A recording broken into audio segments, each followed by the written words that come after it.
प्रिय धम बंधुओं, इसके बाद हम शरण गमन करते हैं। शरण गमन का अर्थ होता है कि शरण को जाना। अब किसकी शरण को जाना है, इस बात को जब बौद्ध लोग वंदना करते हैं तो उसमें इस बात को स्पष्ट करते हैं।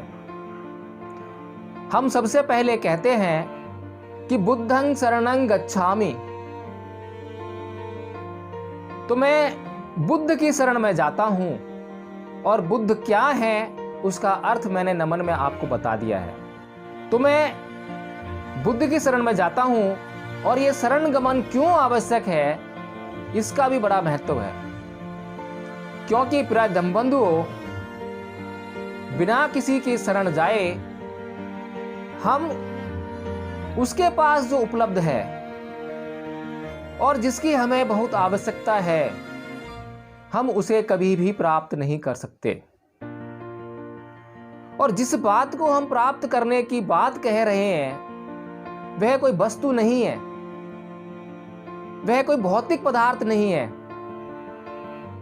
जिसे छीन लिया जाए, जिसे जीत लिया जाए, जिसे आक्रमण करके अपने वश में किया जा सके।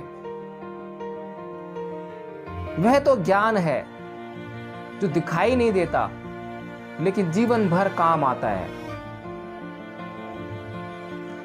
जो दिखाई नहीं देता लेकिन जब इस ज्ञान के माध्यम से हम अपने जीवन के दुखों को दूर करके सुख को प्राप्त करते हैं तो यह हमें महसूस होता है। तो प्रिय धम बंधुओं, हमें इस बात को समझना चाहिए कि शरण गमन बहुत ही आवश्यक है।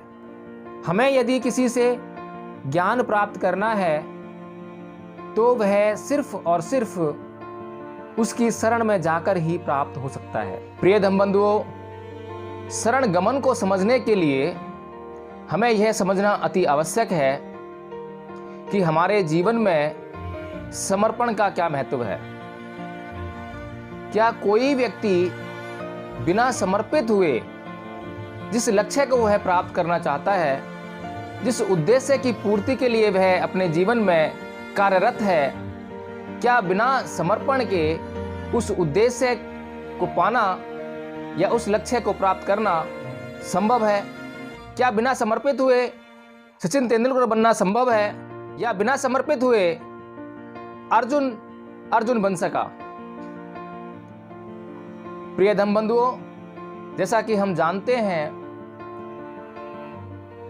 कि गुरु के पास ज्ञान तो है, लेकिन उस गुरु के ज्ञान को जो व्यक्ति, जो शिष्य समर्पित भाव से, पूर्ण समर्पण के साथ मनोसात करके उस पर चलता है, उस पर आचरण करता है, वो ही व्यक्ति अपने लक्ष्य व अपने उद्देश्य को प्राप्त करता है। इसी प्रकार हम जानते हैं कि परम पूज्य बाबा साहेब डॉक्टर भीमराव अंबेडकर ने अपने जीवन में जिन उद्देश्यों को, जिन लक्ष्यों को निर्धारित किया, उनमें वे पूर्णतया सफल हो सके। लेकिन यह सफलता के पीछे कितना बड़ा त्याग, कितना बड़ा समर्पण था, इस बात को समझना अति आवश्यक है। यदि इस कोटि के समर्पण, इस कोटि के त्याग को हम अपने जीवन में ला सकें तो हमारे जीवन में कोई भी ऐसा उद्देश्य या कोई भी ऐसा लक्ष्य असंभव नहीं है जिसे हम प्राप्त ना कर सकें। प्रत्येक लक्ष्य हमारी पहुंच में आ जाएगा। तो प्रिय धम बंधुओं, इसी प्रकार जब तक हम किसी की शरण में नहीं जाते और शरण में जाकर समर्पित नहीं होते, तब तक उसके पास हमारे जिस उद्देश्य को पूरा करने के लिए जो कुछ भी साधन है उसे हम प्राप्त नहीं कर सकते, उसे हम मनोसात नहीं कर सकते। और उसे मनोसात करके उस पर चलने का काम तब तक असंभव रहेगा जब तक कि हम पूर्ण समर्पण के साथ उस व्यक्ति की, उस संस्था की शरण को न जाएं। इसी प्रकार हम 3 शरण जाते हैं। जैसा कि मैंने पहले बताया कि पहली शरण है बुद्ध की शरण, बुद्धं शरणं गच्छामि। इसके बाद दूसरी शरण है धम्मं शरणं गच्छामि। अब ये धम्म की शरण क्या है, यह समझना बहुत ही आवश्यक है।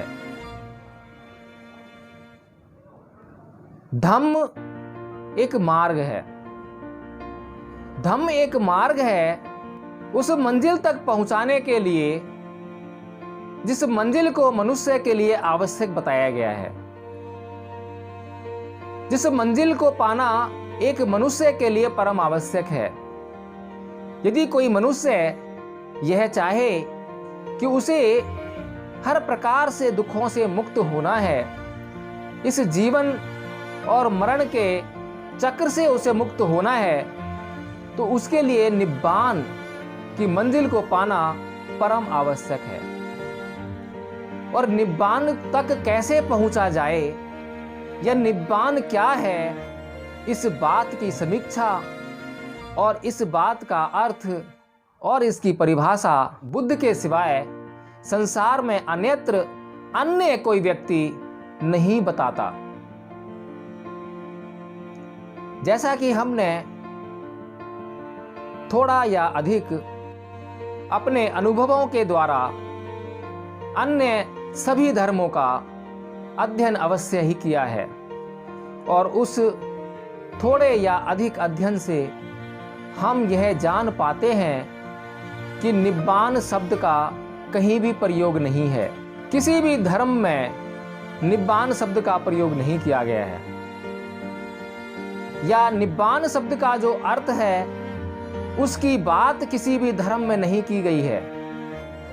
हिंदू धर्म में मोक्ष शब्द की बात अवश्य की गई है, पर क्या यह मोक्ष निब्बान ही है? नहीं, बिल्कुल भी नहीं। हिंदुओं का मोक्ष निब्बान बिल्कुल भी नहीं है, क्योंकि हिंदुओं का मोक्ष तो मात्र ईश्वर की स्तुति या ईश्वर का स्मरण या ईश्वर की भक्ति करने से ही प्राप्त किया जा सकता है। और हिंदुओं का मोक्ष तो मरने के उपरांत प्राप्त होता है, वह जीवन रहते कभी भी संभव नहीं हो पाता है। और आज तक हिंदुओं के धर्म ग्रंथों में कोई भी ऐसा उदाहरण देखने को नहीं मिला है जहां पर किसी व्यक्ति को मोक्ष प्राप्ति उसके जीवन रहते हो गई हो। जबकि बुद्ध का जो निब्बान है वह एक मार्ग पर चलकर, जिसको बुद्ध ने धम्म कहा और धम्म के जो अंग कहे, 4 आर्य सत्य, पंचशील सहित अनेकों नियम, अष्टांगिक मार्ग, 10 पारमिताएं आदि आदि, ये धर्म के अंग हैं। इन धर्म के अंगों पर पारंगत होने पर या परिपूर्ण होने पर एक व्यक्ति जिस स्थिति को प्राप्त करता है, और वह जब सुख और दुख की स्थितियों से मुक्त हो जाता है, तब उसे निब्बान प्राप्त व्यक्ति कहा जाता है। बुद्ध ने उसे निब्बान प्राप्त व्यक्ति कहा। और इस निब्बान को प्राप्त करने वाले संसार में केवल बुद्ध ही नहीं हुए, बल्कि जिन बुद्ध को हम जानते हैं, जो कि सिद्धार्थ से सम्यक संबुद्ध हुए, उन्होंने अपने जीवन में अपने सिवाय अनेकों भिक्षुओं को इस निब्बान की स्थिति तक लाकर उन्हें निब्बान प्राप्त कराया। उन्हें वह परम सुख प्राप्त कराया जिसकी चाह हर एक मनुष्य करता है। तो साथियों, धम्मं शरणं गच्छामि यह एक मार्ग है जिस बात का विश्लेषण अभी हमने किया। कोई भी व्यक्ति जब तक धम्म की शरण में नहीं जाएगा, तब तक वो निब्बान तक नहीं पहुंच सकता, असंभव है। इसीलिए हम धम्म की शरण जाने का काम करते हैं। धम्मं शरणं गच्छामि। तीसरी शरण है संघं शरणं गच्छामि। ये संघ क्या है? किन लोगों का संघ है? क्या किन्हीं भी लोगों का संघ शरण गमन के योग्य है? यहां हमें यह समझना परम आवश्यक है कि हर प्रकार का संघ शरण गमन के योग्य नहीं है। बुद्ध ने जिस संघ को बनाया वह भिक्षुओं का संघ था, और भिक्षुओं के संघ में किसी भी पवित्र व्यक्ति को शामिल होने के लिए उन नियमों का अति कठोरता से पालन करना होता था जो कि भिक्षु संघ के लिए बुद्ध और बुद्ध के भिक्षु संघ ने निर्धारित किए थे। प्रिय धम्मबंधुओं, जैसा कि हम जानते हैं कि भिक्षुओं का जीवन उच्च आदर्श से युक्त होता है। ऐसे व्यक्तियों का जीवन इस प्रकार का समाज में आदर्श प्रस्तुत करता है कि वह हर व्यक्ति के लिए, हर मनुष्य के लिए अपनाने योग्य है। और जैसा कि हम जानते हैं कि संघ की आवश्यकता हर एक मनुष्य को होती है, और जैसा कि हम जानते हैं कि मनुष्य एक सामाजिक प्राणी है, तो वह अकेला नहीं रह सकता। वह निरंतर अपने साथियों की खोज में रहता है। वह अपने जीवन में विभिन्न प्रकार के संघ बनाता है या विभिन्न प्रकार के संघों में शामिल होता है। यह संघ व्यापार संघ हो सकता है, यह संघ शिक्षकों का संघ हो सकता है, यह संघ छात्रों का संघ हो सकता है। लेकिन हर प्रकार के संघ पाप और पुण्य कर्म से विरत नहीं रहते। प्रत्येक संघ पाप और पुण्य दोनों ही प्रकार के कर्म करने के लिए स्वतंत्र रहते हैं। इसीलिए बुद्ध ने ऐसे संघ की शरण जाने के लिए कहा जो कि सर्वथा उचित है, जो कि आपको सद्मार्ग पर ले जाने वाले हैं, जिनसे आप अपने जीवन में अपने दुखों का अंत कर सकते हैं। जिस संघ के व्यक्तियों के साथ रहने से हमारे जीवन के दुखों का नाश होगा।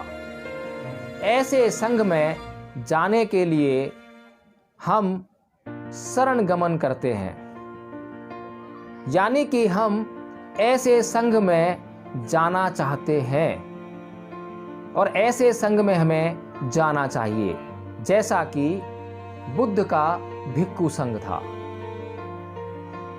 तो यहां अगर मैं सीधे सीधे तौर पे कहूं कि हम भिक्षु संघ को नमन करते हैं, तो यह अनुचित कभी नहीं है, लेकिन थोड़ा सा अपर्याप्त आवश्यक, क्योंकि हमें अपने जीवन में अनेकों संघ में सम्मिलित होना पड़ता है। इसलिए हमेशा हमें यह निर्णय करना पड़ता है कि वे संघ अच्छे हैं या बुरे हैं, सद्मार्ग पर चलने वाले हैं या कुमार्ग पर चलने वाले हैं, किस प्रकार वे अपने क्रियाकलापों को करते हैं, क्या उनके क्रियाकलापों का जो तरीका उन्होंने चुना है वह धम्म पर आधारित है। तो इसी प्रकार हम किसी भी संघ की शरण जाते हैं तो उसके भीतर समाहित गुणों को प्राप्त करने के लिए वहां पर हम प्रवेश करना चाहते हैं। वह संघ किसी भी प्रकार का हो सकता है। बुद्ध ने भिक्षुओं का संघ बनाया ताकि संसार को धम्म के जो सद्गुण हैं वो प्राप्त हो सकें।